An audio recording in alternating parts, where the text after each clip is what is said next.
पुढची बातमी पाहूयात। दिशा सालियन मृत्यू प्रकरणावरून आता विधानसभेमध्ये जोरदार गदारोळ झालाय। दिशाच्या वडिलांच्या आरोपांनंतर धनंजय मुंडेंप्रमाणेच आता आदित्य ठाकरे राजीनामा देणार का असा सवाल आता शिंदेंच्या शिवसेनेचे आमदार संजय गायकवाडांनी विचारलाय। त्यावरून आता विरोधक कमालीचे आक्रमक झाल्याचं पाहायला मिळालं। त्याला सत्ताधाऱ्यांनीही प्रत्युत्तर दिलंय। या गोंधळानंतर सभागृहाचं कामकाज जवळपास 10 मिनिटांसाठी तहकूब करण्यात आलं। या प्रकरणामध्ये उद्धव ठाकरे पक्षाची भूमिका काय याची चौकशी करण्याची मागणी भाजपचे आमदार राम कदम यांनी केली।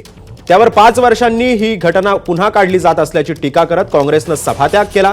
दिशाच्या वडिलांनी केलेल्या आरोपांची चौकशी केली जाईल असं मंत्री शंभूराज देसाईंनी सभागृहात जाहीर केलं। त्यावर सीबीआयनं आदित्य ठाकरे यांना क्लीन चिट दिलेली असताना सीबीआयवर आपला आरोप आहे का असा सवाल वरुण सरदेसाई यांनी केला। त्यावर सीबीआयचा क्लोजर रिपोर्ट कोर्टानं स्वीकारला नाही, याकडे नितेश राणेंनी सुद्धा लक्ष वेधलं। दिशा सालियनचे वडील सतीश सालियन व दिशाची आई या दोघांनी काल पोलीस आयुक्तांची भेट घेऊन दिशा सालियनच्या खुनामध्ये विधानसभा सदस्य आदित्य ठाकरे यांचा थेट सहभाग असल्याची तक्रार दिली व आरोप केला। अध्यक्ष महोदय, संतोष देशमुख यांच्या हत्येनंतर त्यांच्या हत्येमध्ये मंत्री धनंजय मुंडे यांचा हात असल्याचा संशय व्यक्त केला गेला। त्यावरून धनंजय मुंडे यांनी आपल्या पदाचा राजीनामा द्यावा लागला। दिशाच्या हत्ये प्रकरणात तर तिच्या वडिलांनी आदित्य ठाकरेंचा थेट सहभाग असल्याचा हा दावा या ठिकाणी अध्यक्ष महोदय केला। नैतिकता म्हणून ते त्या ठिकाणी आपला राजीनामा देणार का किंवा आपण त्याच्यावर कारवाई करणार का, हा माझा पॉइंट ऑफ व्ह्यू प्रश्न अध्यक्ष। प्रत्येक आमदारला एक एक खोली देतोय, त्या पद्धतीनं 30 जानेवारीला या आमदारांना आपण एक खोली दिली, आपण अलॉट केली। त्याप्रमाणे त्या खोलीमध्ये ते राहिले, नंतर त्यांच्या खोलीचं लॉक तोडलं गेलं। आज त्यांना कुठलीही राहण्याची सोय नाही, त्यामुळे आपण यांना विचार करावा। ठीक आहे, मी या संदर्भात माहिती घेईन चेंबरला।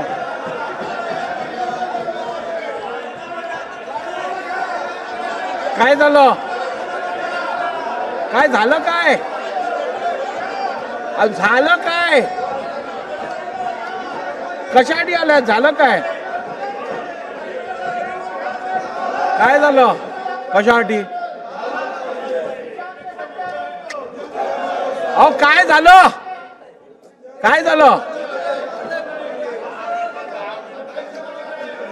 बसा जागेवर बसा, संधी दिलेली आहे, जागेवर बसा जागेवर बसा। अध्यक्ष महोदय, इटालियन राजदूत वर बसलेले आहेत, यांना जरा ताबडतोब ते गेल्यानंतर वरून गेल्यानंतर यांना पुढे यायला सांगा।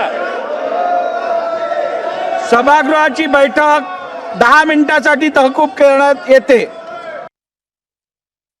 की सुशांत सिंग राजपूत ज्या फ्लॅटमध्ये त्याचा मृत्यू झाला, तो फ्लॅट चौकशीसाठी ताब्यात ठेवला पाहिजे। तो फ्लॅट उद्धव ठाकरे सरकारनं घाई गडबडीत मूळ मालकाला परत केला। अध्यक्ष, मग एवढंच झालं नाही, त्या फ्लॅटला 68 दिवसात परत दिला। त्या फ्लॅट मधलं सगळं फर्निचर काढलं गेलं, त्या फ्लॅटला रंगरंगोटी केली गेली। काय कारण? माननीय मंत्री महोदय, माझी अध्यक्षांच्या मार्फत तुम्हाला विनंती आहे, सुशांत सिंग राजपूतचा मृत्यू, रिया चक्रवर्तीचा रोल आणि पुरावे नष्ट करण्यामध्ये उद्धव ठाकरे सरकारचा काय कार्यभाग होता, या दोन्ही गोष्टी अध्यक्ष महोदय या नवीन SITच्या प्रकरणात त्याची चौकशी झाली पाहिजे। अध्यक्ष महाराज, 5 वर्षाच्या पहिलेची घटना, आज त्याचे वडील वडील त्याचे पोलीस मुख्यालयामध्ये जातात। अध्यक्ष महाराज, 5 वर्ष मला बोलू द्या होता, मला बोलू द्या। सन्माननीय अध्यक्ष महाराज, नाही मंत्री बोलताय, कोणालाही पाठीशी घातलं जाणार नाही। हे सरकार जो कुणी कुठल्याही प्रकरणाशी नानाभाऊ म्हणजे 5 वर्षापूर्वीचं असं काही नाही। 5 वर्षापूर्वी एखादी गोष्ट पुढे आली नसेल, ती आज पुढे आली असेल म्हणून काही ती 5 वर्षापूर्वी दडून राहिली तशी दडून ठेवण्यात अर्थ नाही। मी कोणाची बाजू घेऊन बोलतोय असं नाही। त्या बिचाऱ्या मुलीचे ते वडील आहेत, शेवटी आपली मुलगी गेल्याचं दुःख प्रत्येक मातापित्याला असतं।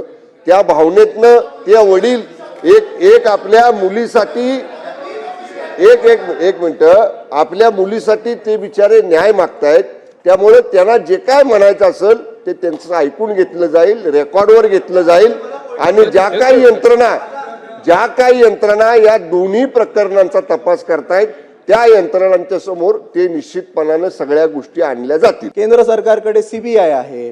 सीबीआयनी सुशांत सिंग राजपूत यांच्या मर्डरवर संपूर्णपणे गेले 3 वर्ष चौकशी केलेली आहे. 3 वर्ष चौकशी केल्याच्या नंतर 2 दिवसापूर्वी त्याचा क्लोजर रिपोर्ट सादर केला. त्यामध्ये त्यांचा सुसाईडच झाला असं आम्ही सगळ्या वर्तमानपत्रात वृत्तपत्रात वाचलेलं आहे. मग असं असताना सुद्धा आपण सीबीआयला अंडरमाइन करतोय का? सीबीआय जे मोदी सरकारच्या अंतर्गत येतं त्याच्यावर आपण कुठे प्रश्नचिन्ह निर्माण करू नये असा माझा पॉइंट ऑफ ऑर्डर आहे. आता दुसरा विषय वारंवार उद्धव ठाकरे सरकार हे असं करून आमच्या नेत्यांना जर बदनाम करण्यात येणार असेल आणि कुठेही काही चुकीचं असेल, सन्माननीय माझे सदस्य अध्यक्ष किशोर महोदय तुम्हाला विनंती आहे की ते काढल्यानं काढून टाकण्यात यावं. सुशांत सिंग राजपूतच्या संदर्भातला जो क्लोजर रिपोर्ट आहे तो सीबीआयनी कोर्टात दिलेला आहे. कोर्टाने अजूनपर्यंत ॲक्सेप्ट केलेला नाही. ह्याच्या अगोदरचे प्रेसिडेंट अध्यक्ष महोदय मुद्दामून आपल्याला सांगतो, आरुषी तलवार केसमध्ये अशाच सीबीआयचा रिपोर्ट क्लोजर रिपोर्ट दिलेला होता. कोर्टाने तो नाकारला आणि परत ती केस ओपन केली आणि नंतर मग शिक्षा पण झालेली आहे. म्हणून उगाच चुकीच्या गोष्टी सभागृहाच्या याच्यावर बोलूच नाही. अज्ञानी लोकांनी याच्यावर काय बोलू नये. थोडं थांबावं, शिकून घ्यावं आणि मग वेळ आल्यावर याबद्दल भाष्य करावं ना अध्यक्ष महोदय. म्हणून ह्या गोष्टी चुकीच्या गोष्टी पटलावर जाऊ नये म्हणून मुद्दामून तिथे बोललेलो आहे. एबीपी माझा, उघडा डोळे बघा नीट.